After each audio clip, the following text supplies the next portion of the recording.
Dr. David Bentley Hart.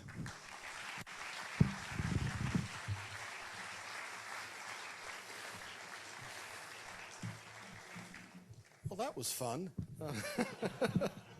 Could you go on? Thank you for having me here. I am always glad to come back to New Orleans, even if only for a few days. I've been living in South Bend, Indiana for the past couple of years, and for a Marylander, to be away from seafood for quite that long is a sore trial of the spirit. And so getting here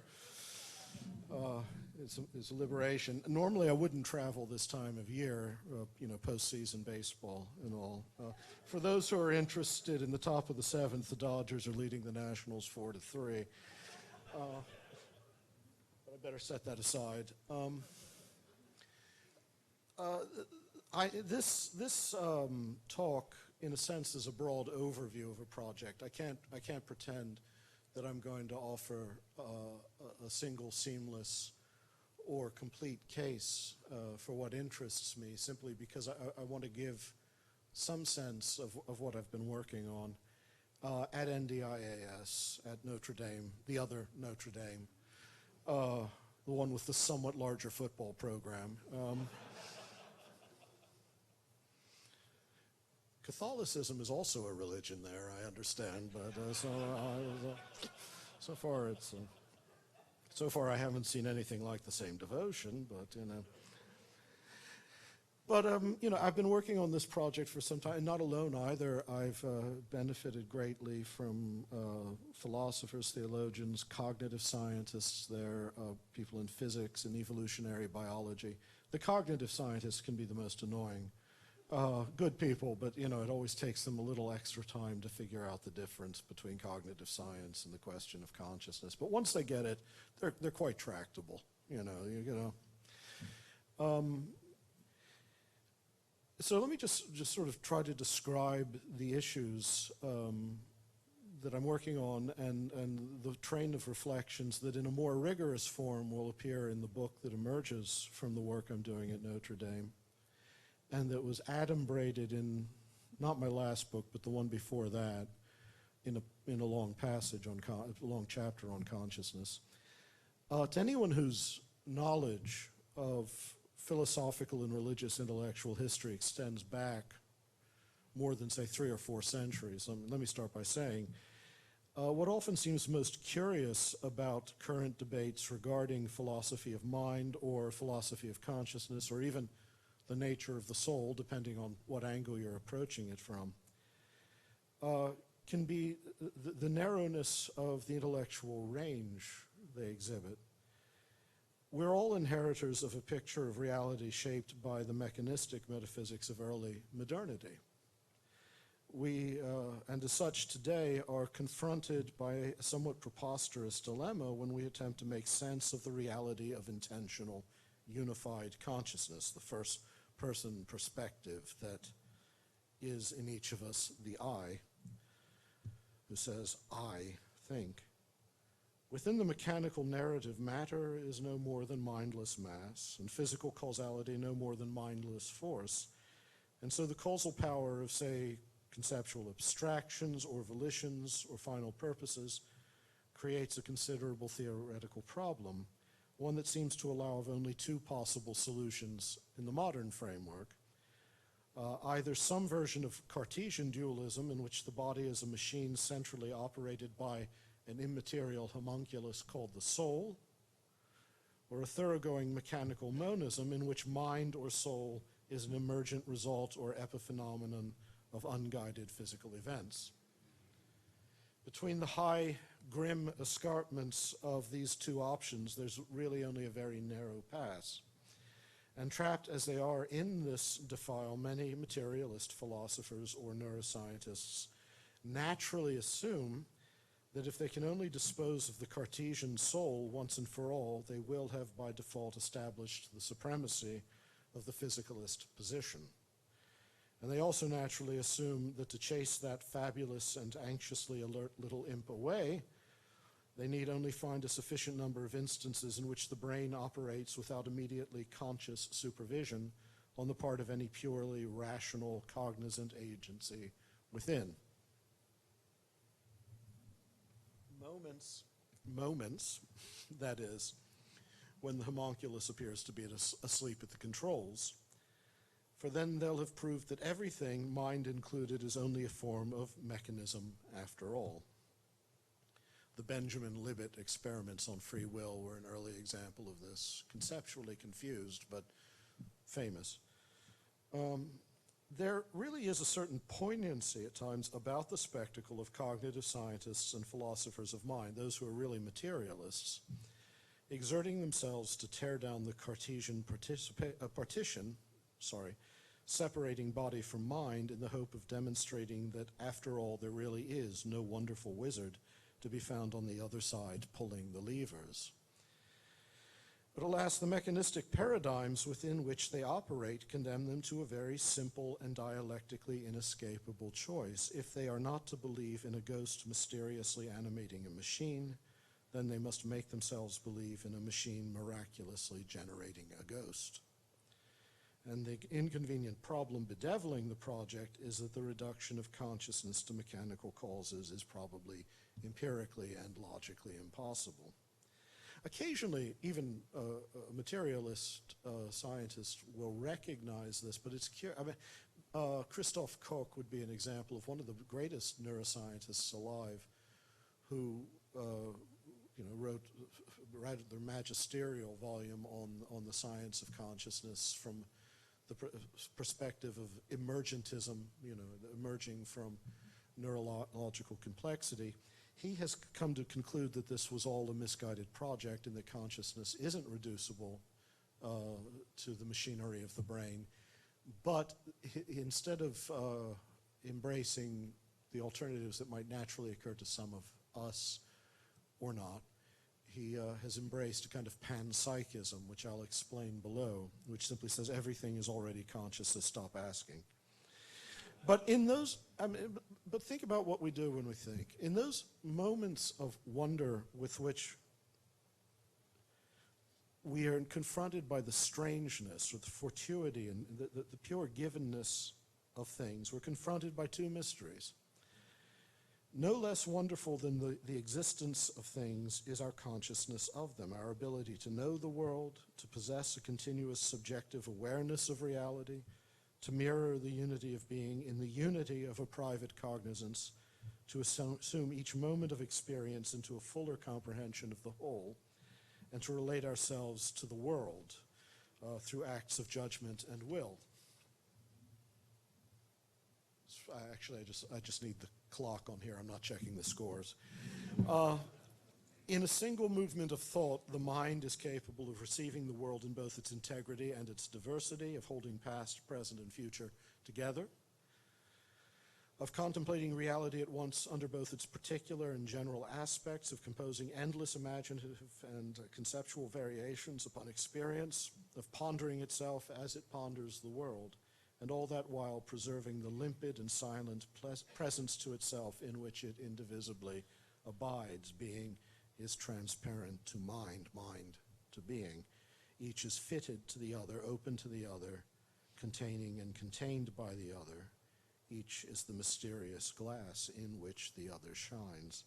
Now, to a convinced materialist, all of this must be wholly physical in nature and probably entirely mechanical in the broadest sense.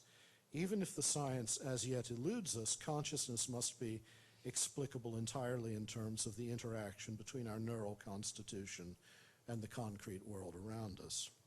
Of course, even the materialist should be willing to grant that the powers of the mind can't be exhaustively accounted for solely in terms of the mechanics of sensory stimulus and neurological response, if only because neither stimulus nor response is by itself a mental phenomenon. Neither is a purely physical reality, neither, as a purely physical reality, possesses conceptual content, intentional meaning, or personal awareness. In truth, though, even the most basic phenomenology of consciousness discloses so vast an incommensurability between physical causation and mental events that no purely physical explanation of their relation is likely to succeed for simple methodological reasons. There is so absolute a qualitative abyss between the objective facts of neurophysiology and the subjective experience of being a conscious self that any method capable of providing a model of only the former can never produce an adequate causal narrative of the latter. A correlative narrative, but not a causal one, perhaps. The two sides of the phenomenon cannot be collapsed into a single observable datum or even connected to one another in a clear causal sequence, and so the precise relation between them can't be defined or even isolated as an object of scientific scrutiny. And this is an epistemological limit that it seems reasonable to think may never be erased, no matter how sophisticated our knowledge of the complex activities of the brain may become. We'll never be able to examine from any objective vantage the simple act of thought in its proper aspect, the conscious awareness of a subject. But the problems with the materialist account of consciousness are far graver than the limits of scientific method. And I'm afraid here I'm going to have to summarize because each of these topics deserves a talk unto itself. For one thing, though, let me start. Absolutely central to the mechanistic vision of reality is the principle that material forces are inherently mindless, intrinsically devoid of purpose, and therefore only adventitiously and accidentally directed towards any end, and that, when assumed into composite structures whose essentially disparate parts, as a result of design or chance, operate together in some kind of functional order.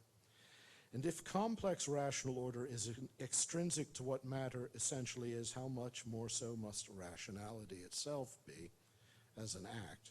For consciousness would appear to be everything that, according to the principles of mechanism, matter is not: directed, purposive, essentially rational. Thus, the best materialist interpretation of consciousness is likely ever to be able to offer will be an increasingly precise index of correlations between mental phenomena and discrete electrochemical events in the cerebral cortex without any causal narrative to mediate between them. How any combination of diverse material forces, even when fortuitously gathered into complex neurological systems, can add up to the simplicity and immediacy of consciousness, to its openness to the physical world, to its reflective awareness of itself, to the liberty of its conceptual and imaginative powers from the constraints of material circumstance. Well, and this I say with a sigh of resignation, bred from years of reading Steven Pinker. That will just have to remain an enigma, explained away by, at best, vague gestures in the direction of the mysterious emergent, and remember that word, emergent properties generated by the cumulative complexity of the modular brain. Of course, my friend's trying to tell me what the score is. Doesn't help either on my phone, sorry. And this understanding of emergence is not conspicuously different from a belief in magic. In this instance alone, the essential aimlessness of matter achieves so intense and intricate a concentration of its various random forces that all at once it is fantastically inverted into the virtual opposite of everything modern orthodoxy tells us matter is. This is why Christoph Koch and others have abandoned their original projects. Somewhere a perfect qualitative difference has been conjured away by a mere accumulation of quantitative complexities. And here's where I say I have to proceed in a very summary fashion. Just recall how many logical difficulties a materialist reduction of mind has been shown to entail in the history of philosophy of mind. The most commonly evoked, especially in the English-speaking world, is the problem of qualia. That is, the qualitative sense of what it is like that constitutes the immediately intuitive form of subjectivity and that poses philosophical difficulties that only multiply the more we seek to resolve them. Or the problem of abstract concepts, which become more dazzlingly difficult to explain the more deeply we consider how entirely they determine our conscious engagement with the world a priori.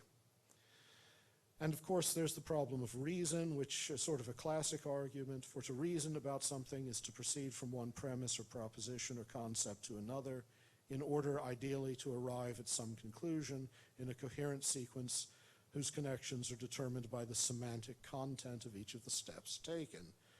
But if nature is mechanism, all sequences of physical causes and effects are determined entirely by the impersonal laws governing the material world. One neuronal event can cause another as a result of physical necessity, but certainly not as a result of logical necessity.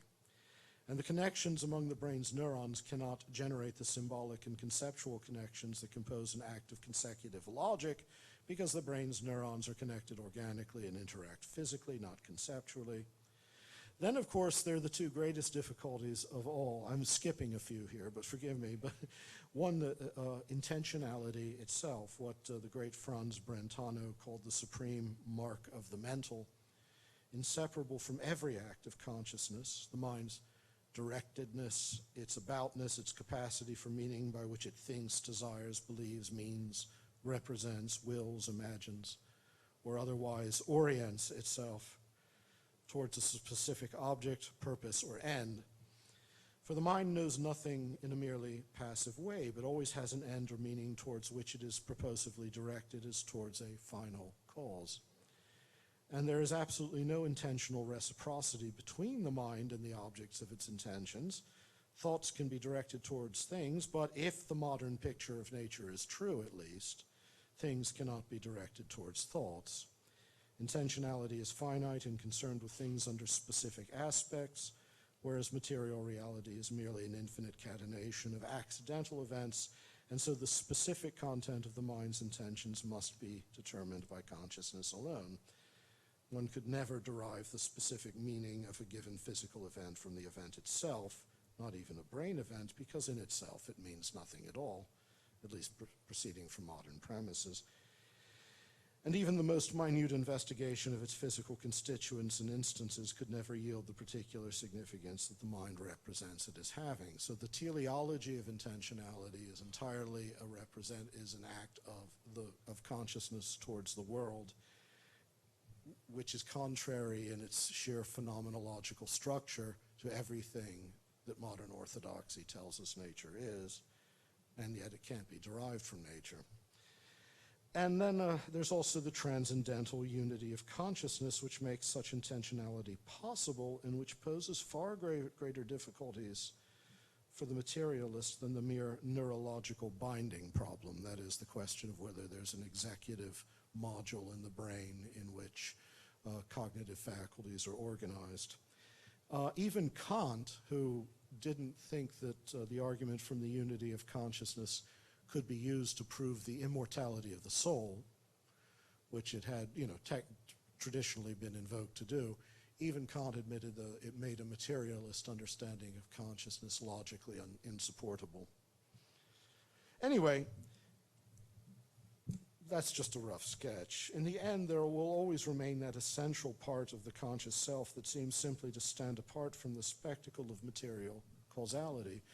Pure perspective, a gaze in upon reality that is itself available to no gaze from beyond itself, known to itself only in its act of knowing what is other than itself. For a scientific culture that believes true knowledge of anything can be gained only by the systematic reduction of that thing to its simplest parts, undertaken from an entirely third-person stance, this inaccessible first-person subjectivity, this indissoluble interiority, impossible to disassemble, reconstruct, or model, yet full of numberless incommunicable qualitative sensations and velleities and intuitions into which no inquisitive eye can ever peer, is so radically elusive a phenomenon that there seems no hope of capturing it in any complete scientific account.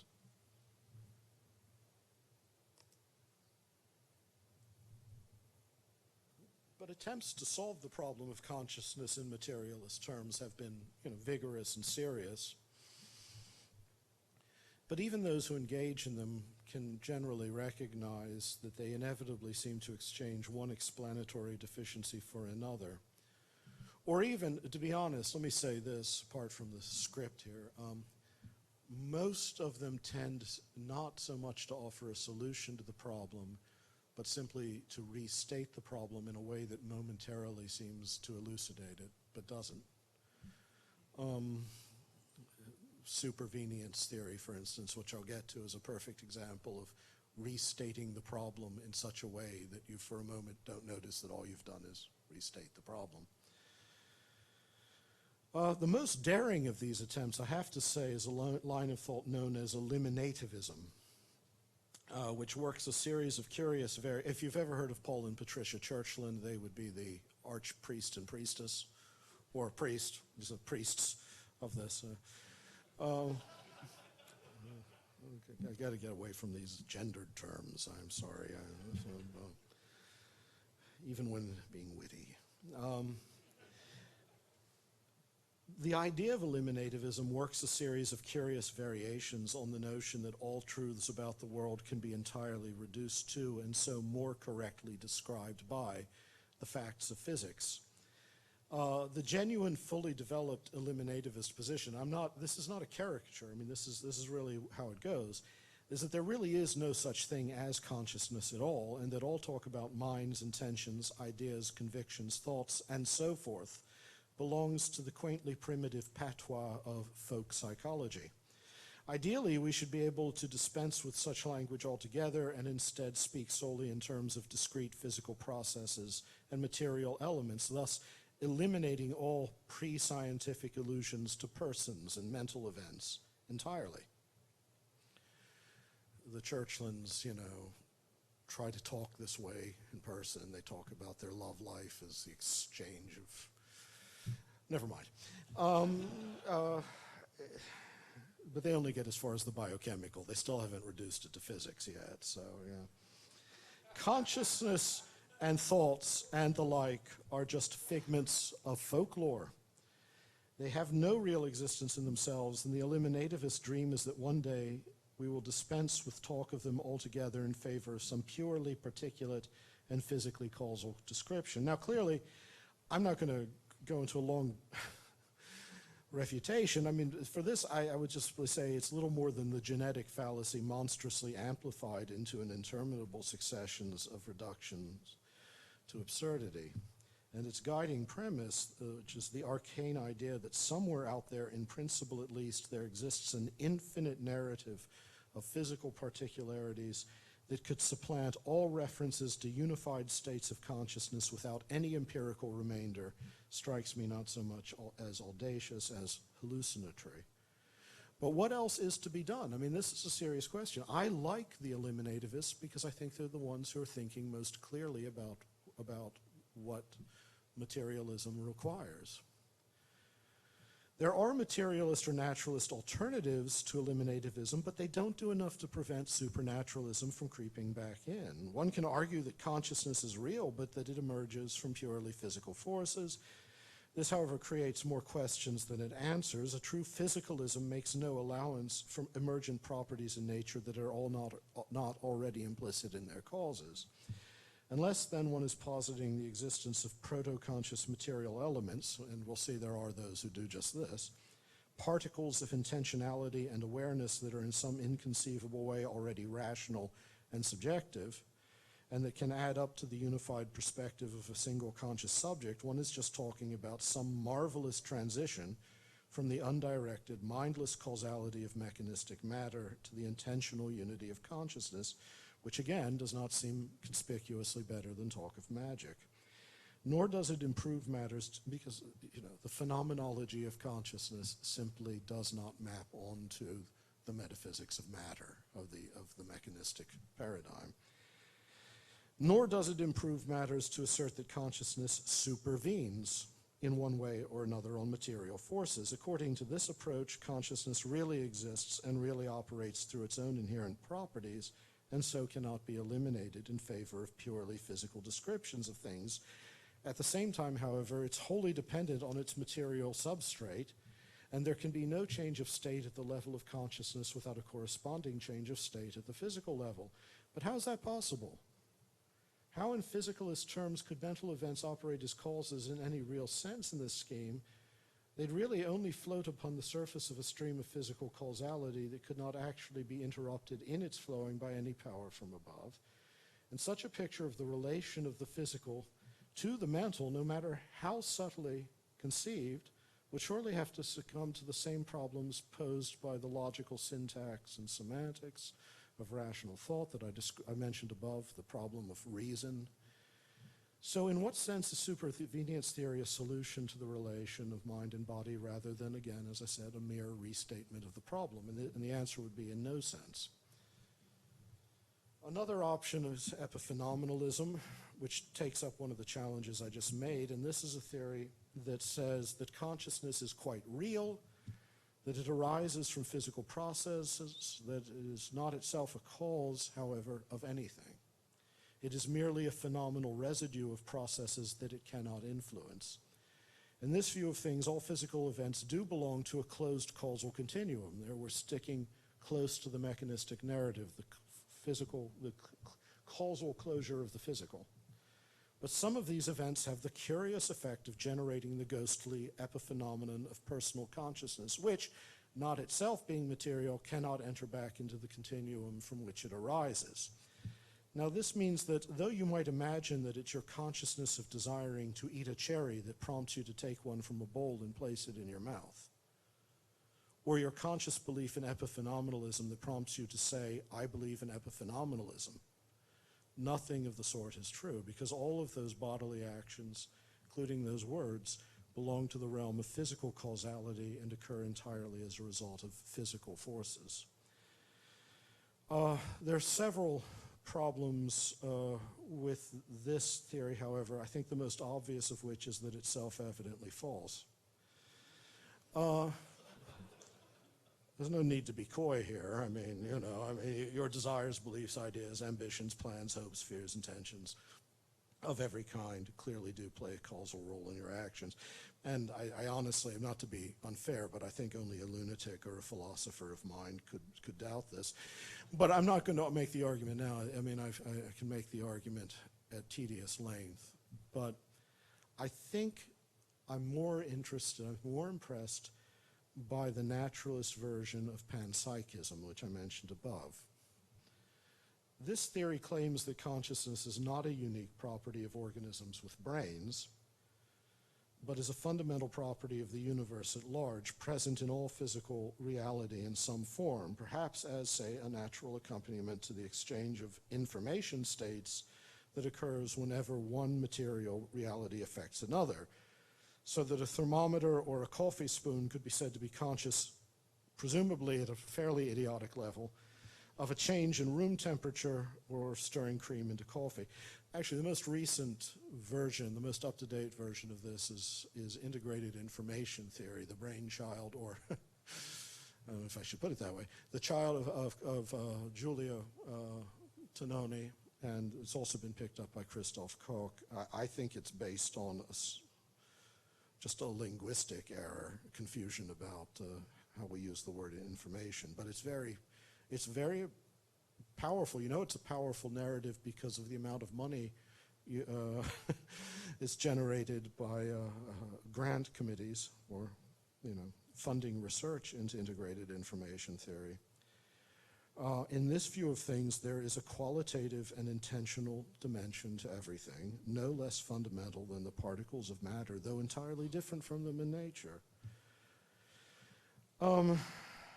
Again, though, I would say that I find this a somewhat vacuous approach, at least as a naturalist theory. I mean, if a supernaturalist view of panpsychism I could defend, but here it seems, again, that we're merely repeating the problem, but at an atomic level. We have the same paradox. One and the same atom, say, possesses two contradictory aspects, which are the inversion of one another. Let's be Kantian and call them the nomological and the pathological. That is, one side of this thing, the atom, the side that's bound by physical laws, is mechanistic and empirical. The other, which is possessed of qualitative awareness, is teleological and transcendental. The interaction between the two sides is no less mysterious for being atomized.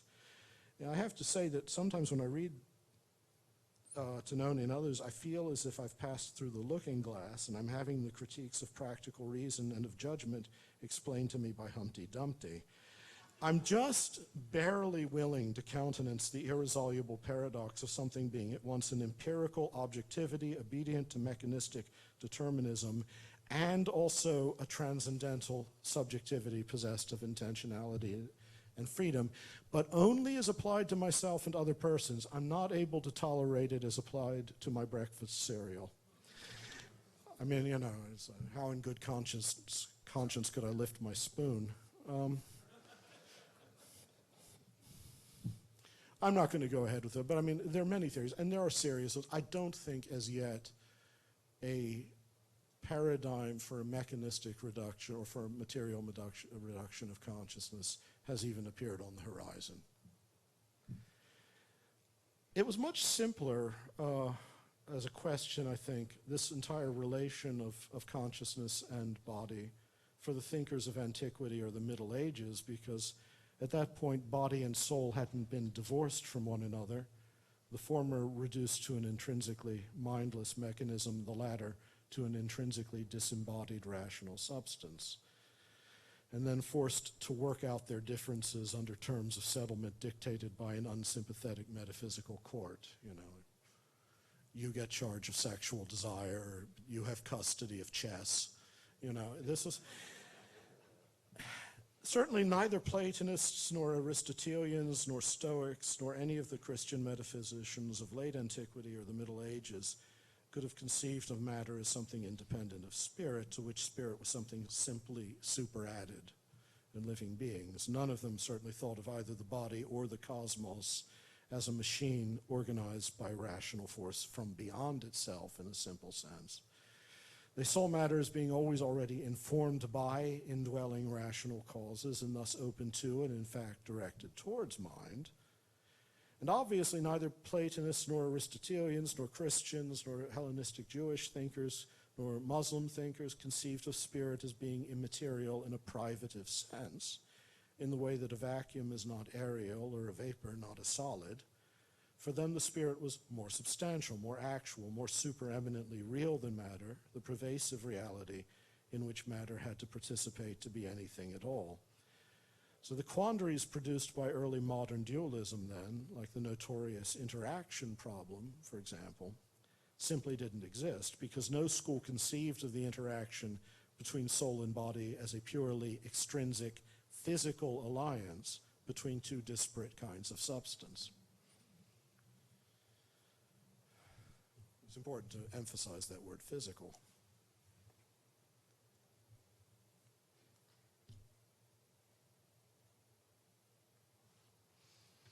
The material order is only, it could be assumed, an ontologically diminished or constricted effect of the fuller actuality of the spiritual order. Not even Platonic tradition, despite the tendency of contemporary Anglophone philosophers in many cases to equate it with Cartesianism, regarded the soul as a pure intellect presiding over the automaton of the body.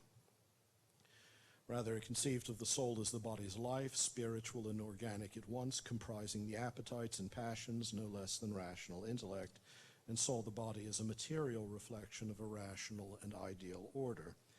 Matter was not simply the inert and opaque matter of mechanistic thought, but rather a mirror of eternal splendors and verities, infinite potentiality, truly, if defectively, predisposed to the light of spirit.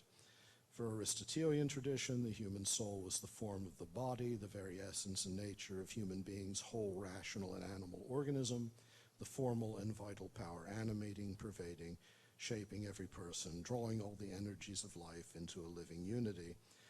For pagans, Hellenistic Jews, Christians, and Muslims alike, the soul was the source and immanent entelechy of corporeal life, encompassing every dimension of human existence, animal functions, abstract intellect, sensation and reason, emotion and ratiocination, flesh and spirit, natural aptitude, and supernatural longing. If, however, I were to attempt to sum up the pre-modern understanding of the soul in a single gnomic formula that appeals to me, which presupposes precisely what I'm about to do, so I don't really need to be so subjunctive about it.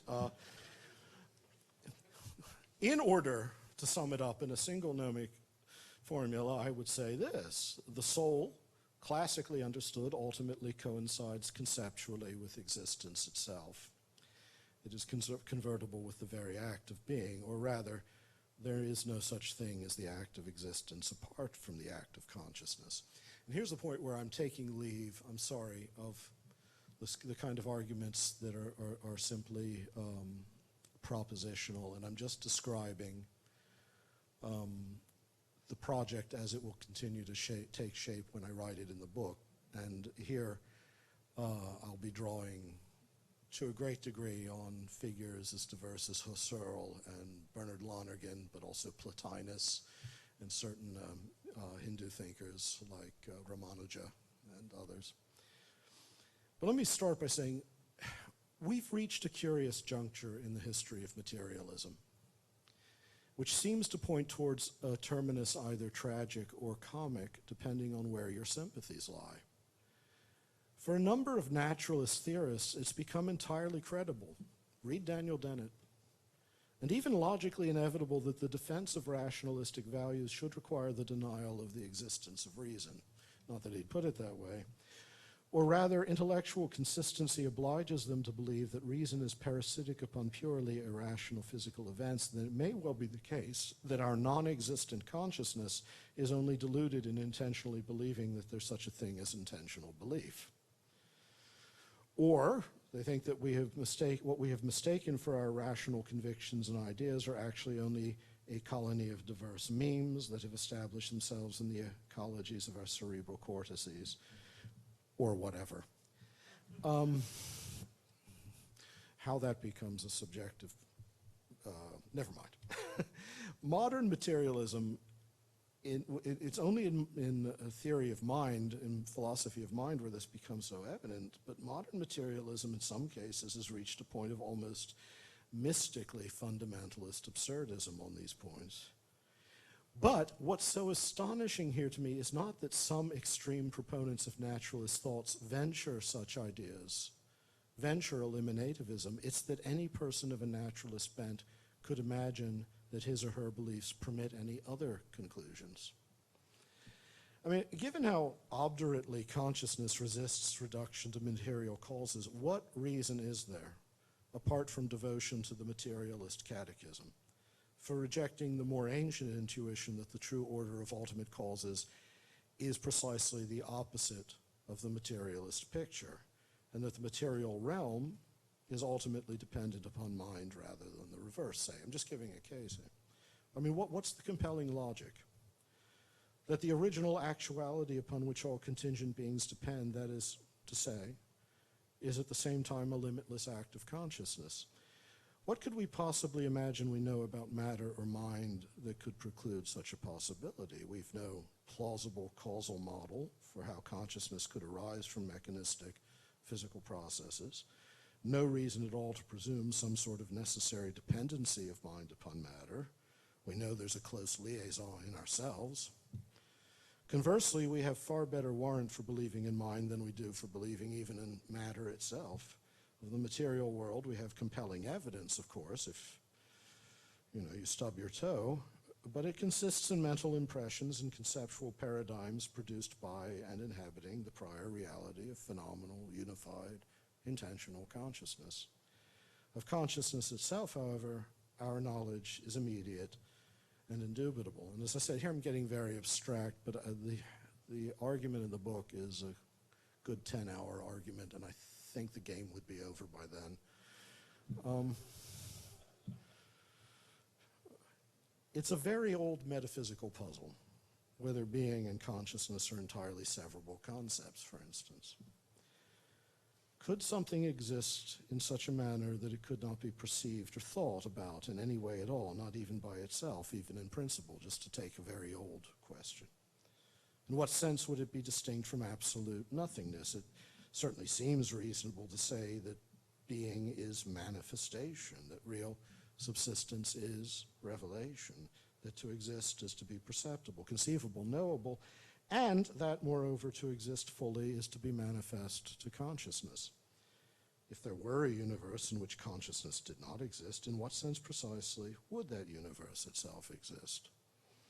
Certainly not as the fully articulated spatial, temporal reality filled with clearly discrete objects like the universe that exists in our minds and we find represented in our thoughts, in which intensities and densities and durations and successions are arranged in such magnificently complex but diverse order. This exists only relative to consciousness. At the phenomenal level, the level of reality as it appears to intentional awareness, nothing would exist at all. In itself, if it had any reality in itself, this mindless universe would be a plenum or totality of, I don't know, quantum potentialities. Extended, I put that in quotation remarks, relative only to one another, but in a way quite different from the kind of extension in space and time of which we could conceive. Even then, however, it seems fair to say that such a universe, if it existed, could exist exactly to the extent that it could be known to some kind of rational mind. There is no such thing as ontological coherence that is not a rational coherence. People notice the ghost of Bernard Lonergan wandering around in here. So there's a point then, arguably, at which being and intelligibility become conceptually indistinguishable.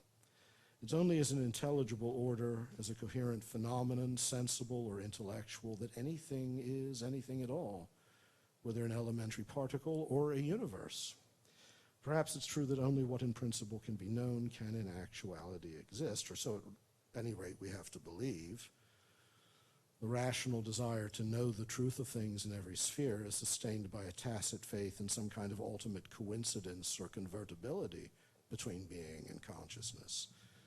There is a natural orientation of the mind towards a horizon of total intelligibility, a natural intellectual appetite for immediate knowledge of what is that requires us to venture our time, our hopes, our labors, our contentions on the assumption that rational thought and coherent order are two sides of a single reality, or at least naturally fitted.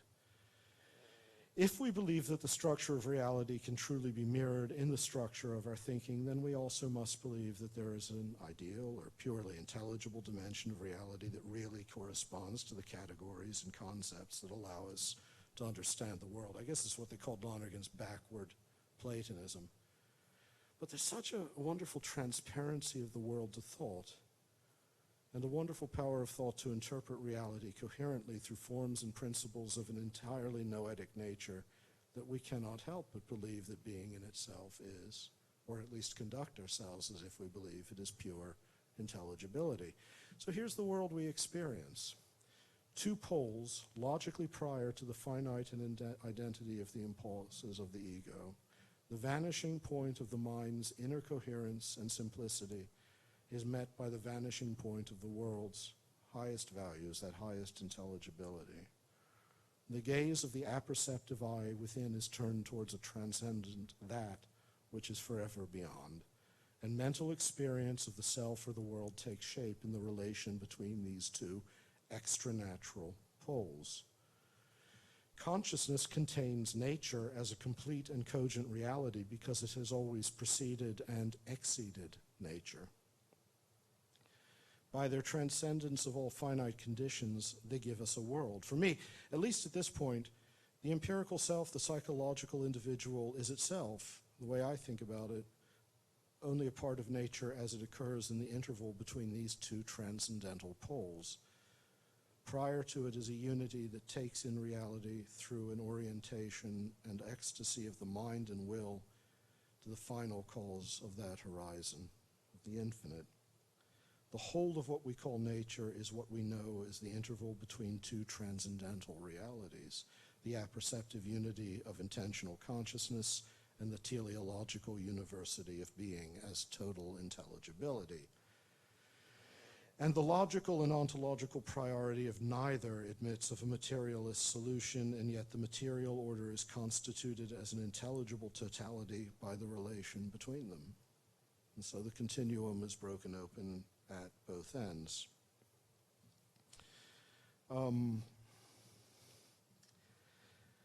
Sorry, I'm getting very unworldly here, but I don't mean to.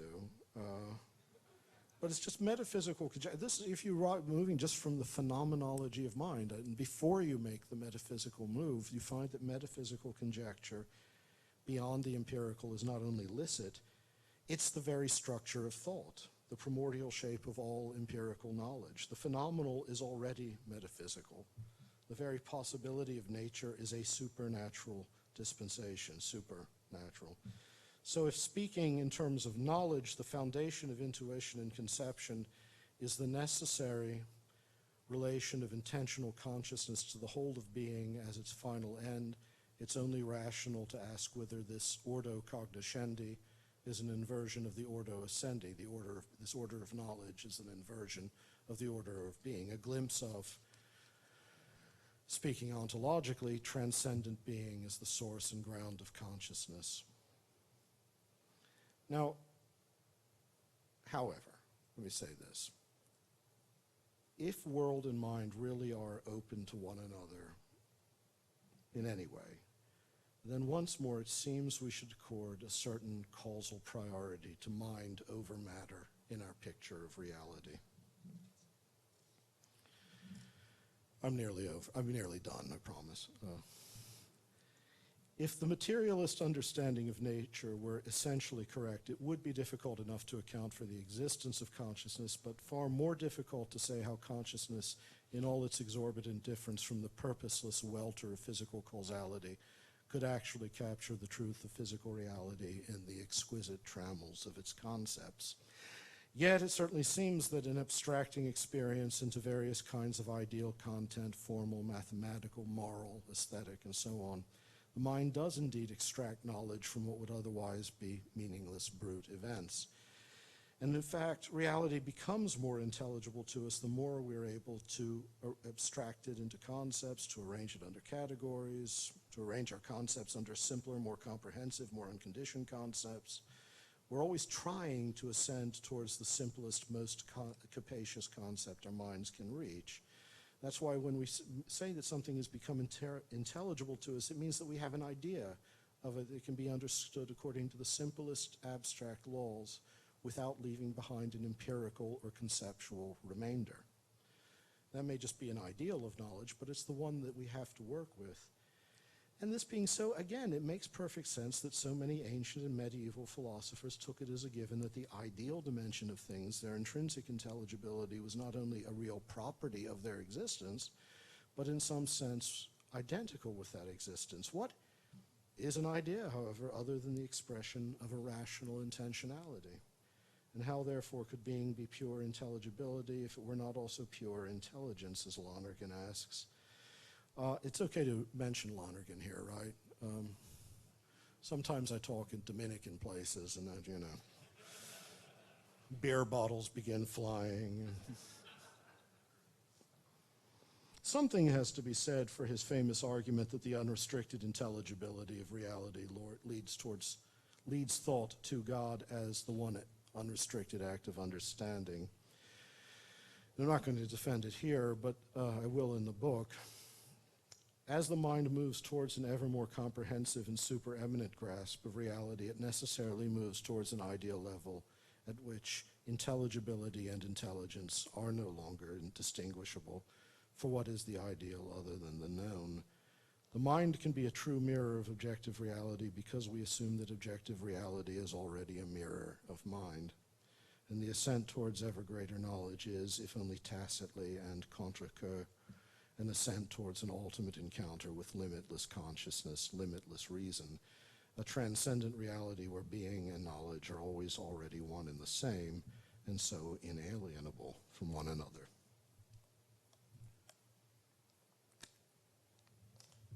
So, back to my needless subjunctive. If I were looking for a definition of the soul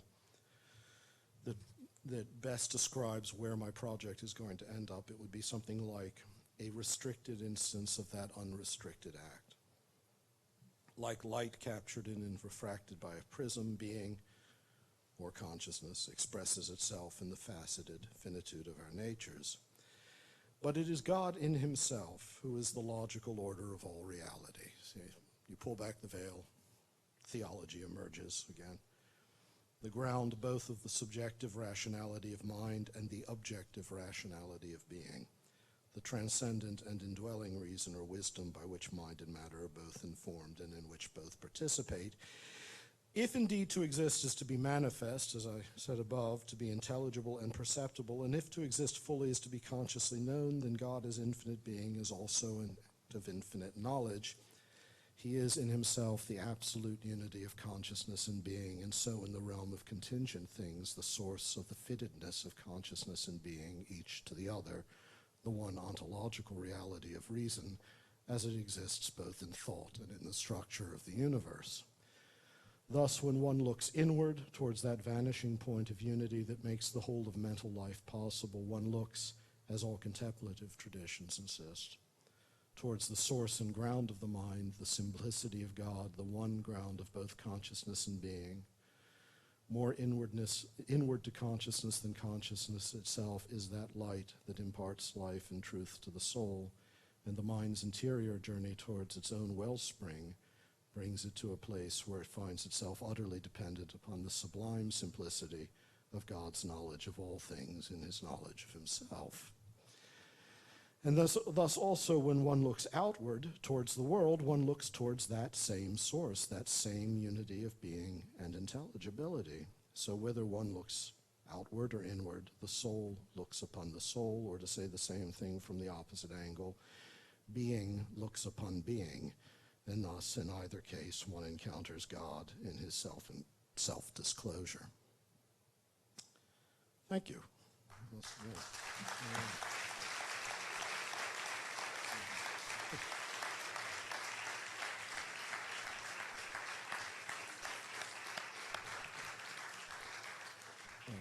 think that's what they call covering too much ground.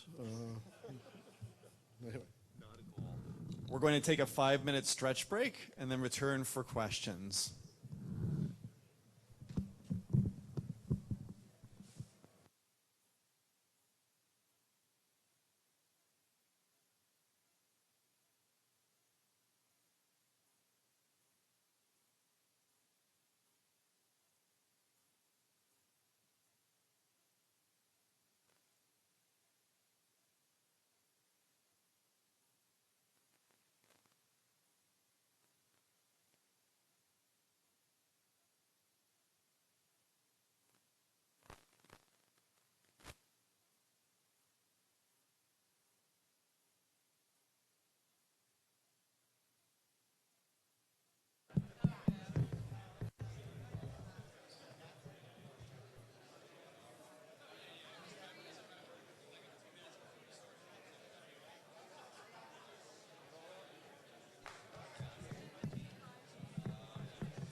I'm still mad at him. No, he didn't let me go to my friend's wedding. I can't remember. We were mad at each other for something. He was in charge, so he didn't let me go. I know. I think it's the Virginia Tech game.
We're going to resume in about a minute, about 1 more minute.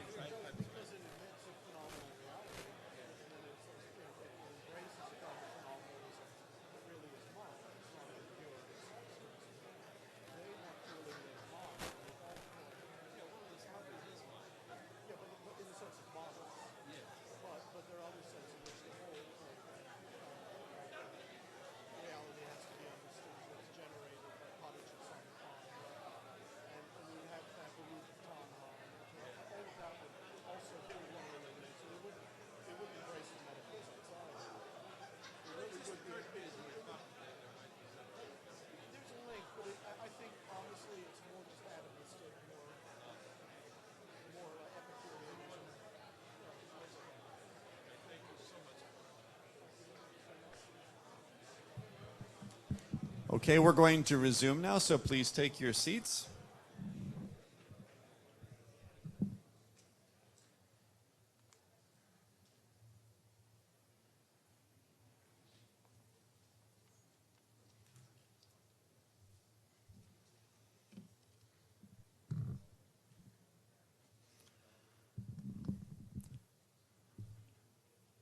So now we'd like to invite anyone who has a question relevant to tonight's topic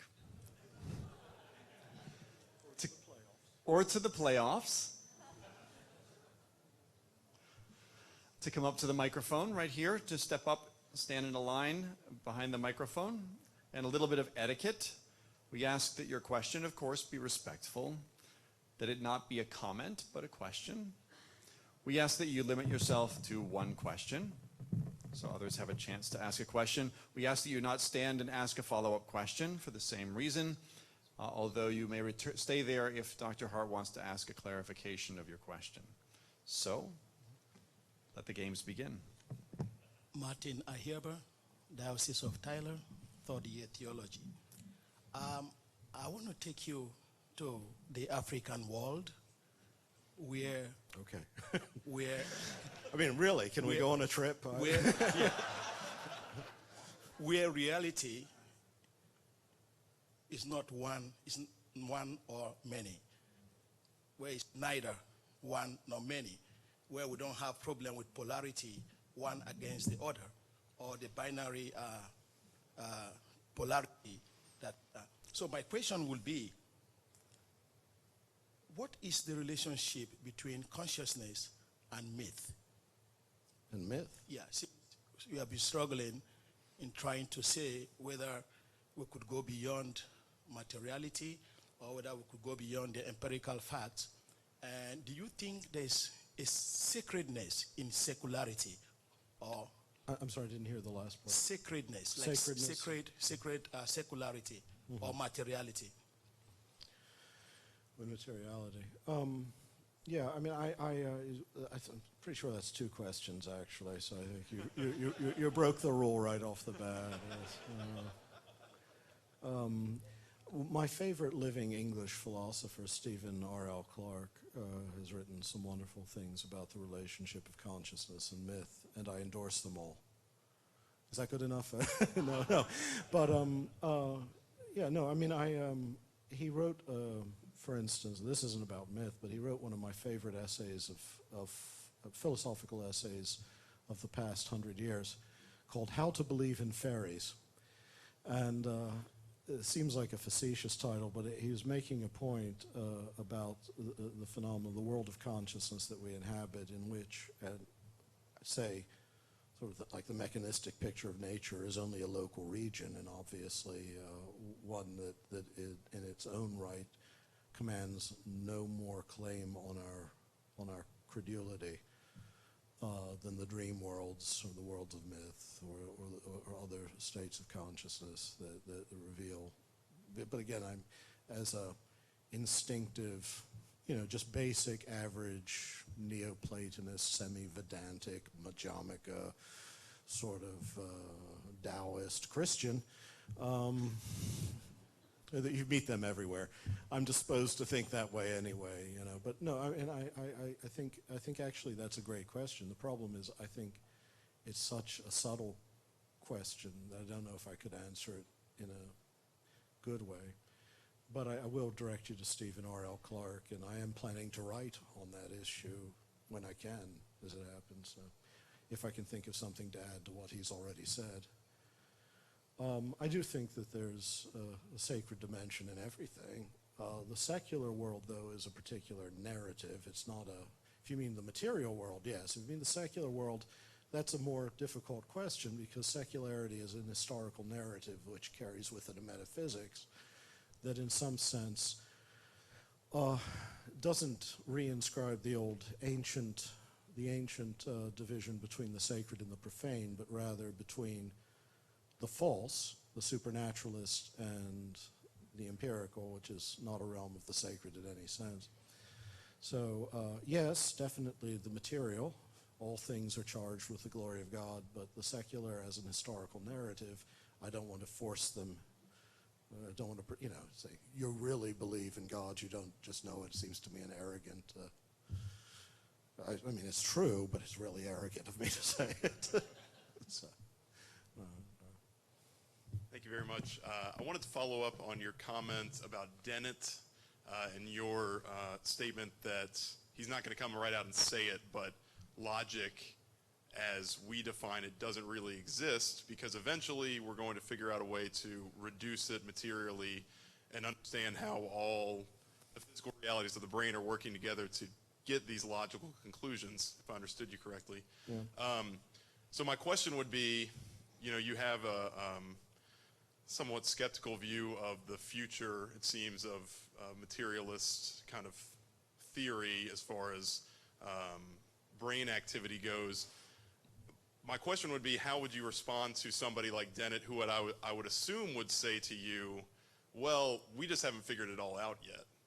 We're still going to be working on this. We just haven't figured out how these complex neurons are interacting to create these phenomena. So that would be my question. Thank you. Yeah, no, that's the promissory note, that we will get there. The problem is that the claim is based on a logical fallacy to begin with, which is that we're asking the same questions. And in one sense, Dennett knows we're not. The reason he denies the existence of consciousness, he's not a straight eliminativist in the Paul and Patricia Churchland mold, but that's his nuclear option. He leaves it on as if all other ways of getting around supernaturalism fail, that remains. The reason he denies the reality of consciousness is simply that he recognizes that if you were to grant it its at least phenomenological profile and what it seems to be doing, then you are talking about something that falls outside of any material narrative, but also outside a third-person account. It's a very odd position he takes. It's that science requires a third-person narrative, and since subjectivity can't be subjected to a third-person narrative directly, in itself it doesn't have an intrinsic existence. So the method now becomes the metaphysical ground for determinations of what can and cannot exist. It's a mistake. The notion that cognitive science, at least what we mean by cognitive science, is ever going to yield a science of consciousness is simply a confusion of categories. What cognitive science can tell us is a great deal of, well, let me give you an example. You know, Francis Crick got interested in consciousness in later years, and he used to teach a course on consciousness, and a public course, and a woman asked him, she just couldn't figure out what the problem was. And he said, well, what do you think goes on when you experience things, when you have intuitions or representations or whatever? And she just said, I always assume that inside the brain there's something like a little television. He said, yeah, but who's watching the television? Okay. Cognitive science can, as it exists now, is an examination of the structure of the television. It tells us a great deal about the mechanics of how impressions are formed or retained as electrical events. It tells us nothing, and it can tell us nothing about intentional, unified consciousness as a phenomenologically describable act, and yet we all possess it. And by constantly trying to, again, my cognitive science friends just don't always see the distinction. Dennett does see the distinction, and that's why he has to suggest that in some sense consciousness doesn't really exist. This is illusion. It's the way we talk about the intentional stance. How you can talk about having an intentional stance without real intentionality, I don't know. And it's deeply, deeply confused. And now, this is the last thing I'll say, and then we'll move on to the next question. A good example of this, of the way Dennett often proceeds with these questions, I think it's in Consciousness Explained, where he's arguing that private consciousness, qualitative consciousness, qualia, are not intrinsic. They're not just first person. They have to be they're actually third person physical events. And the way he argues this is that, say you like a particular brand of coffee, and then you stop liking it. Well, have you changed or has the coffee changed? Well, you would need a third person to give you an objective account of either your taste buds or the coffee. Well, he's just switched from the question of the existence of consciousness to the question of epistemology. The question isn't whether my consciousness is an accurate reflection of the world out there or not. The question is how this event, consciousness, whether correct or deluded, could exist at all. And again, his work just repeats that same shift, that same almost dealing with the question and then shifting to another one. So. Thank you, Dr. Hart, for being with us tonight. Bottom of the ninth now. Fortunately, you were kind of just venturing towards my question, so it should be maybe a little shorter answer because of that. But you mentioned your frustration specifically of working with cognitive scientists. But not all of them. So yeah. In case any are watching, I love you, James. But you also, of course, You're a spoke genius. of benefiting from working with academics such as them. Oh, yeah. I mean, they it's- ask fascinating questions. Yeah. So. It's clear to me that the cognitive scientists hurt themselves by ignoring the traditional philosophical view of the soul, etc. But it also seems to me that the philosophical understanding of the soul could benefit from some of the discoveries in cognitive science or the thought of cognitive science. So what is the relationship between cognitive science and this area of philosophical study that is, the philosophy of the mind, of the consciousness, of the soul, and can they beneficially inform each other? And if so, what's necessary to cross that gap there? Yeah, no, I mean, there are 1,000 ways. I mean, first of all, the advances in cognitive science and neuroscience are fascinating. And some of the things they've discovered about regions of the brain weren't even imaginable just a decade ago. one thing I think that emerges from this is that the Cartesian picture is just silly silly to cling to that at all. Because have you ever heard of Paul and Patricia Churchland before? Do you know her? Maybe. Okay.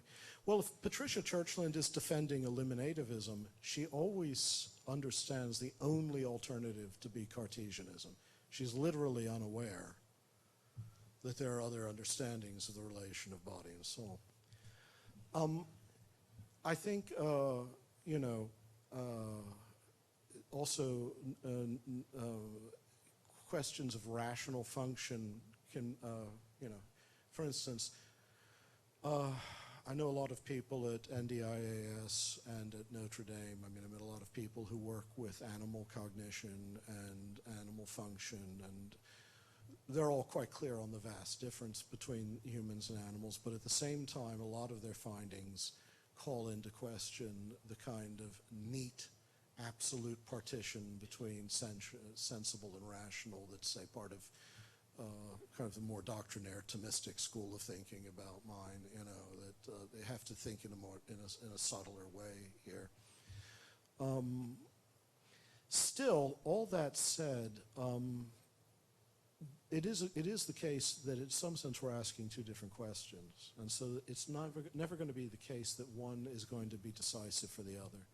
A phenomenology of consciousness should not affect a neuroscientist's search for the correlations between certain brain activities and certain responses.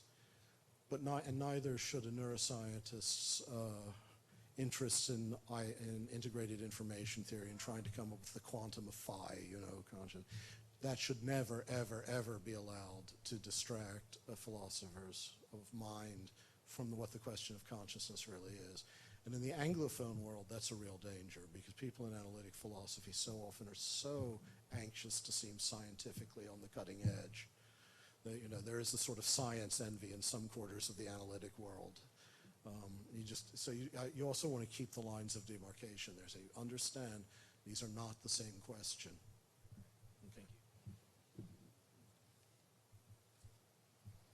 Dr. Hart, thank you for coming here and really bringing to light these questions. I guess the question I had was, so you made kind of a demarcation between the kind of last 400 years of epistemological and cognitive work that begins with Descartes, and you made a contrast with the ancient world and its appeal to the soul and its understanding in many of the different schools.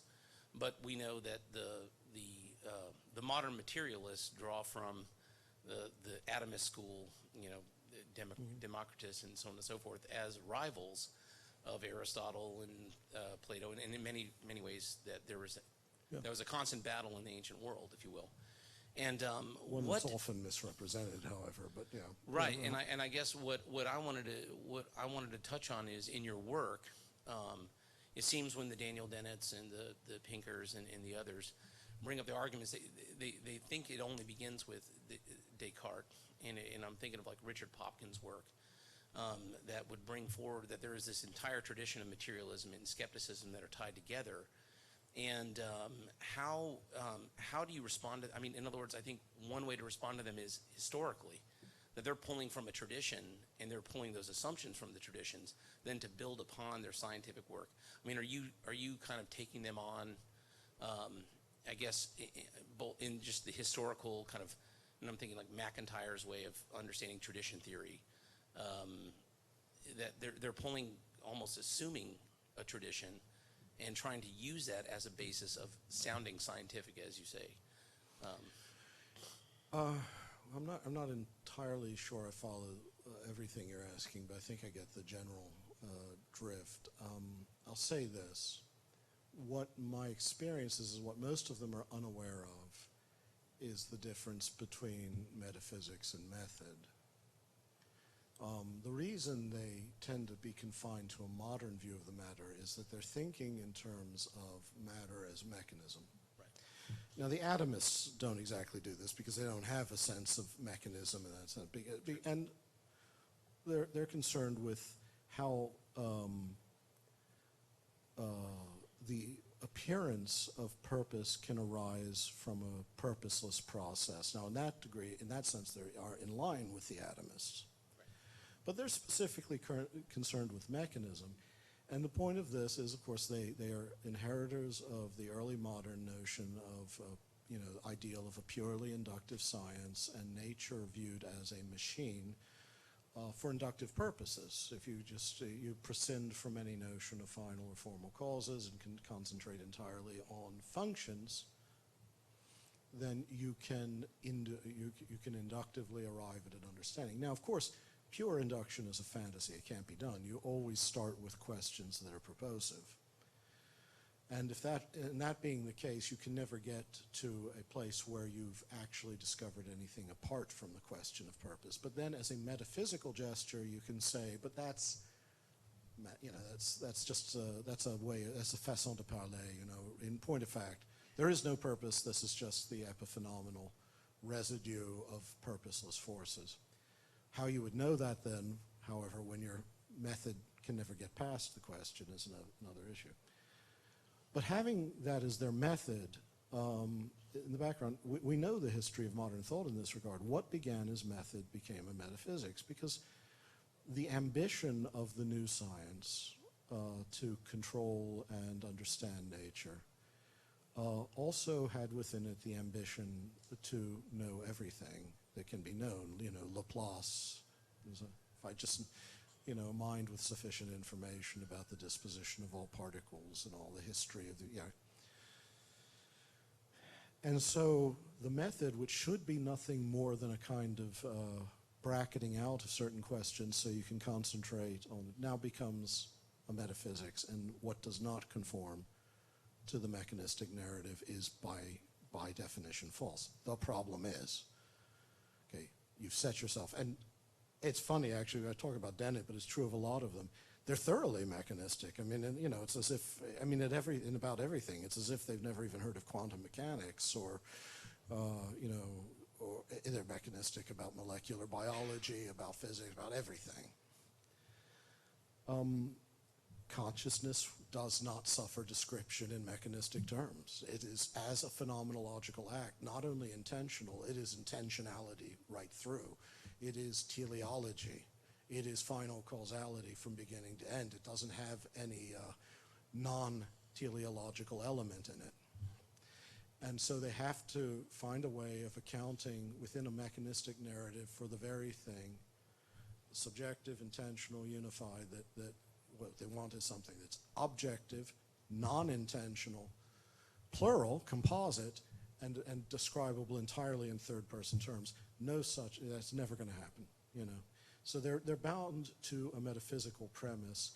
Think of it, it is a modern premise, it's mechanistic, but you're right, in terms, in other terms, and it's just sheer emergentism, it is foreshadowed in the atomist tradition, in Epicureanism.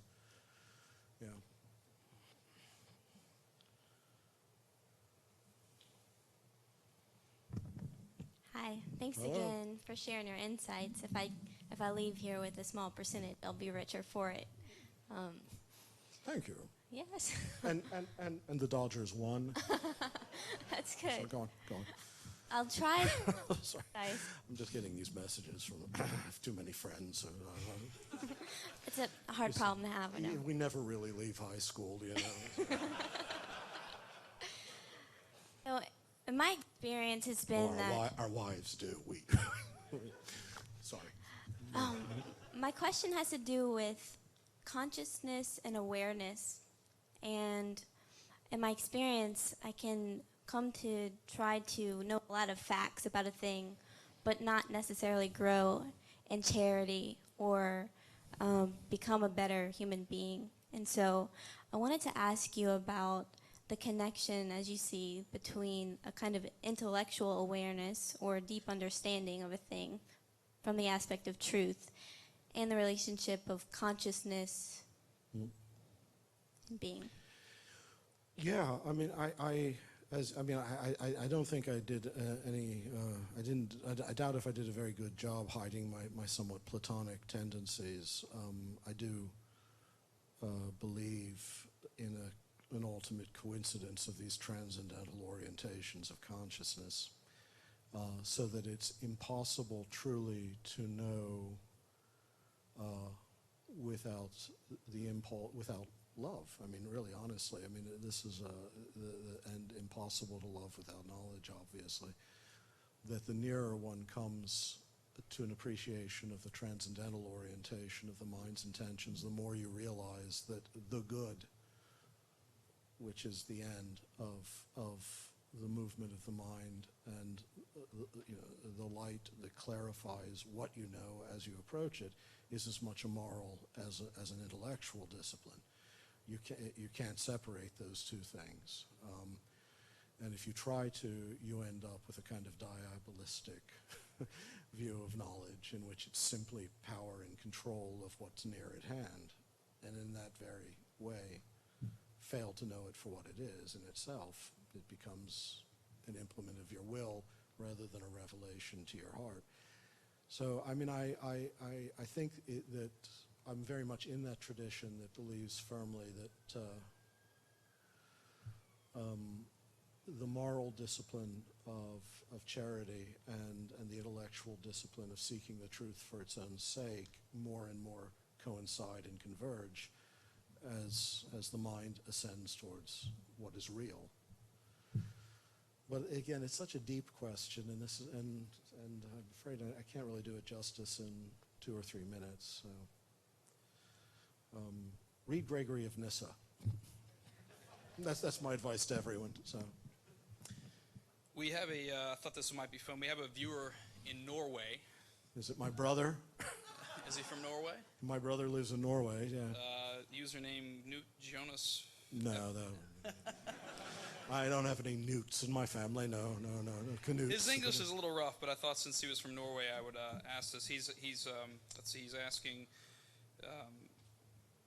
since modern psychology is materialistic, at least much of it, does it risk becoming something hurtful rather than healing in our society? So he's, I guess, delving into psychology in terms of being materialistic in its method and being a dangerous practice. I don't know if that makes sense. No, it does, actually. I mean, I think actually in practical terms it sometimes does, in others not. I mean, one of the advances that is perhaps an advance in psychology is the recognition that a lot of things that, say, Freud treated as emotional pathologies were problems of brain chemistry.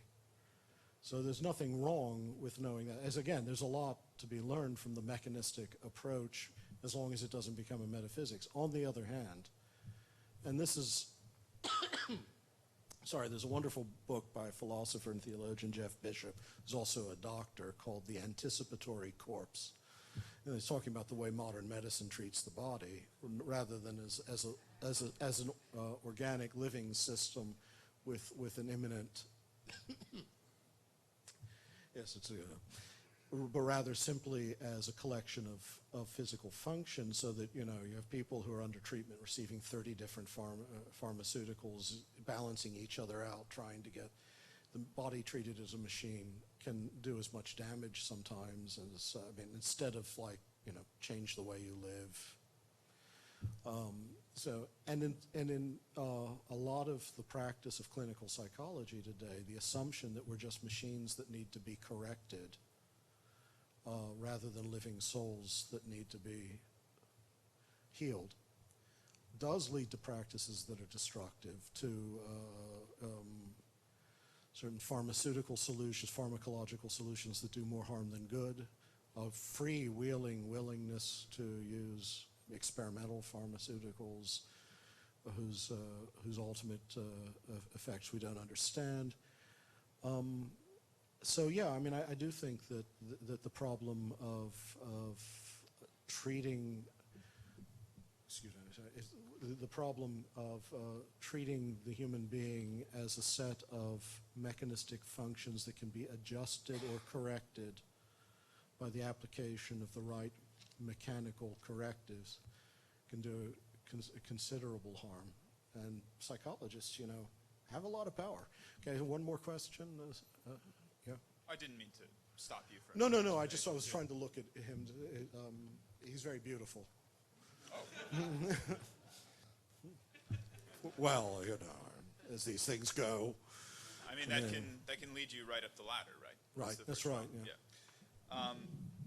I'm not going to get your language quite right here. Alcibiades to God. Exactly. Sorry.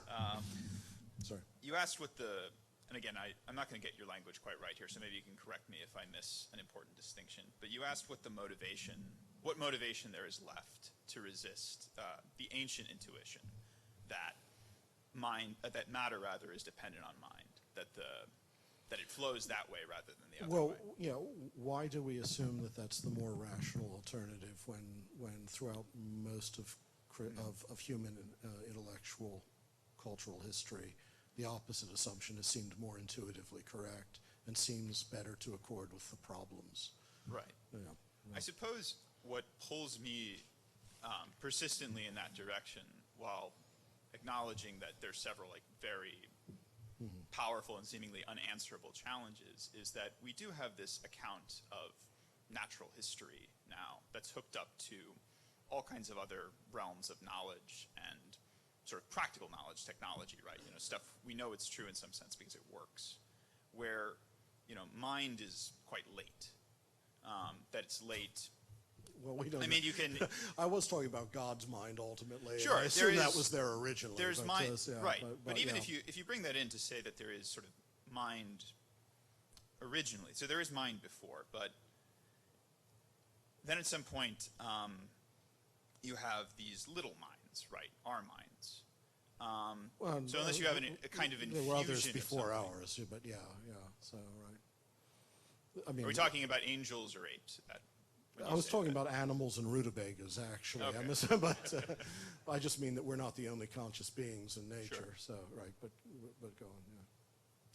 I suppose that's just what sort of continuously pulls me, is that even if I do help myself to an idea of, eternal mind, God, I still have to account for where it comes in later, as it were. Like there was mind in there was no mind in the material universe, and there was. I mentioned.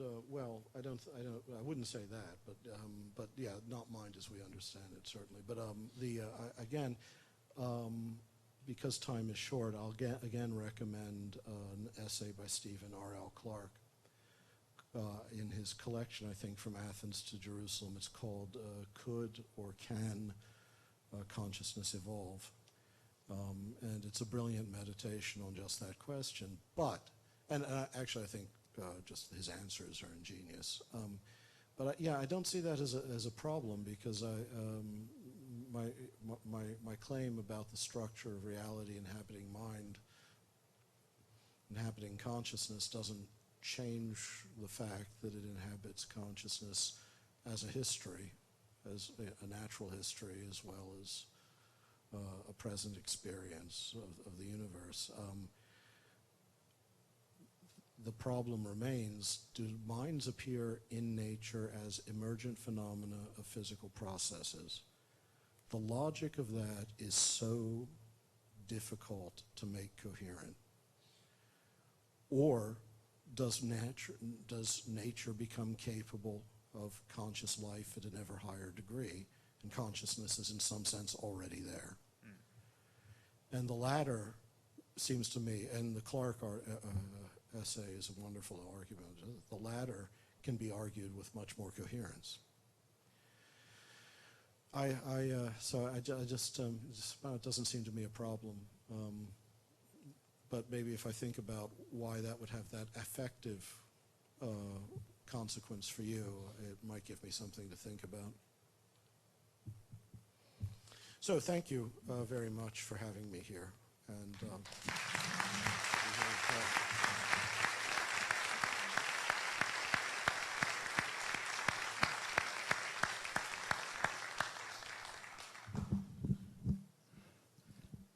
Thank you so much, Dr. Hart, for being here tonight.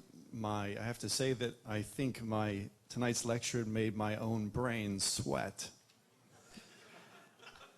And I'm very grateful for that. Catholics, in their better moments, love good, careful, and honest thinking. And tonight was a marvelous example of that. And Dr. Hart's work as a whole is a stupendous example of that. And we're grateful for the labors you put into that over the years. Tonight, to end in prayer, I'd like to invite everyone to please stand and join me. And the seminarians will know the Latin Salve Regina, hymn to Our Lady on this Feast of the Holy Rosary. So I will try to intone that, and we'll end tonight by invoking her. Salve Regina.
Thank you all for coming tonight, and God bless you.